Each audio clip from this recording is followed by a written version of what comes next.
Hello boys අද කතා කරන්න යන්නේ මෙන්න මේ පොලිසාතයා ගැන. මුට කියන්නේ ඔස්කා කියලා. මෙයා හැමෝම ආදරය කරන හැමෝම මෝස්ට් වන් හදන්න ගන්නකොට පළවෙනියටම පාවිච්චි කරන මාළුවා. ඉන්ට්‍රෝ එකෙන් පස්සේ සෙට් වෙමු.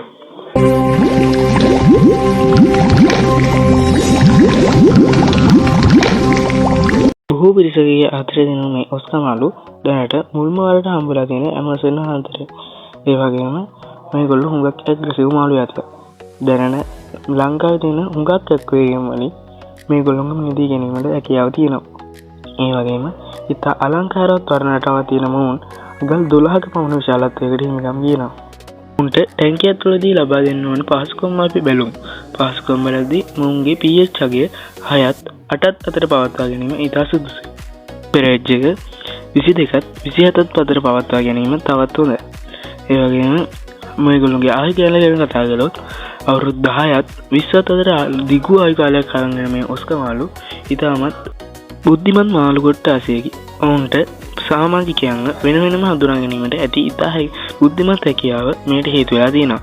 ඒ වගේම එම බුද්ධි මට්ටම හින්දා මේගොල්ලොන්ව වෝටර් ඩොග් කියන නමින්ද හඳුන්වනවා.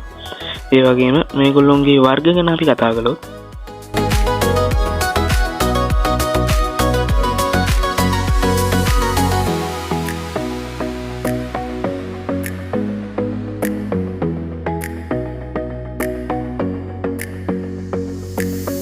ආදී වර්ග බොහෝමයක් අපිට හඳුනා ගන්න පුළුවන්. ඒ වගේම මේගොල්ලොන්ගේ නැගී පරිසරය ගැන අපි කතා කළොත් අවම වශයෙන් අඩි 3ක් දිග, 2ක් පළල, 1ක් උස ටැංකියක්වත් මේගොල්ලන්ට ඕන වෙනවා. ඒ අවම පෙයා එකකට. තව කාරණාවක් සඳහන් කළොත් මේ වගේ මුල් වර්ග භාවිතයෙන් සුදුයි. මොකද මේ වරින්ද මේ ඔස්කා මාළුන්ට තුවාල වෙන්න පුළුවන්. ඒ වගේම ගල් වර්ග, වැලි වර්ග වගේ දේවල් භාවිතය මම රෙකමන්ඩ් කරන්නේ නැහැ. මොකද මේගොල්ලොන් දෙන ආහාරත් එක්ක මේගොල්ලෝ ඒවා ගිලින්න පුළුවන්. ඊළඟට මේගොල්ලොන්ට දෙන ආහාර ගැන කතා කරමු. යප්පි, ප්ලේටි, ගූල් ෆිෂ් වගේ ලයිව් ෆීඩින් එකත් ඕගොල්ලන්ට මේගොල්ලන්ට කරන්න පුළුවන්. ඒ වගේම ගොඩක් කට්ටිය මේගොල්ලන්ට ලයිව් ෆීඩින් දෙන්න කැමති නෑ. එතකොට හිකාරි, ඇපෙක්ස් වගේ හොඳ පෝෂදායී පැලට් එකක් දීම ඕගොල්ලන්ගේ වගකීම. නැත්නම් සී ෆුඩ් වර්ග උනත් ඕගොල්ලන්ට දෙන්න පුළුවන්.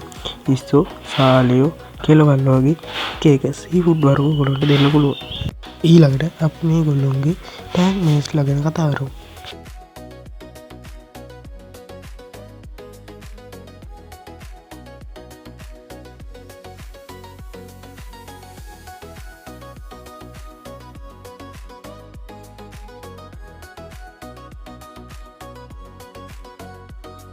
යනාදී මාළු හිටියත් හරියටම ෂුවර් කරන්න බෑ ඔයාගේ ඔස්කා යාළුවත් එක්ක මේගොල්ලෝ ඉඳීද කියලා. පළක් ඔස්කා මාළු හුඟක් ඇග්‍රෙසිව්.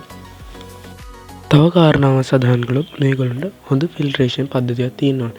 උදාහරණ පවර් සම්පයක් නැත්නම් පවර් හෙඩ් එකක් වගේ හොඳ ෆිල්ටර් සිස්ටම් එකක් තියෙනවා.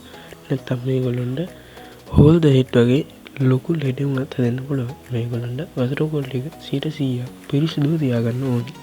මේගොල්ලොන්ගේ ඕගොල්ලන්ට කලර් 100% ගන්න ඕනේ නම් ඕගොල්ලන්ට සෝලාර් බූස්ටර් වගේ හොඳ ලයිට් එකක් පාවිච්චි කරලා මේගොල්ලන්ගේ කලර් එක හොඳට ගන්න පුළුවන්. මාළු ගැන ඔයා නොදාගෙන හිටපු දෙයක් දැනගත්තා නම් අද අපිව ලයික් කරන්න. ඒ වගේම මේක මගේ channel එකේ දාන පළවෙනි වීඩියෝ එක. ඊළඟට මගේ blog එක උනත් ඔයාලට සම්බන්ධ වෙන්න පුළුවන්. subscribe කරලා like button එකත් click කරලා notification එක විදිහට bell icon එක click කරලා අපිත් එක්ක දිගටම එකතු වෙන්න. Thank you for watching.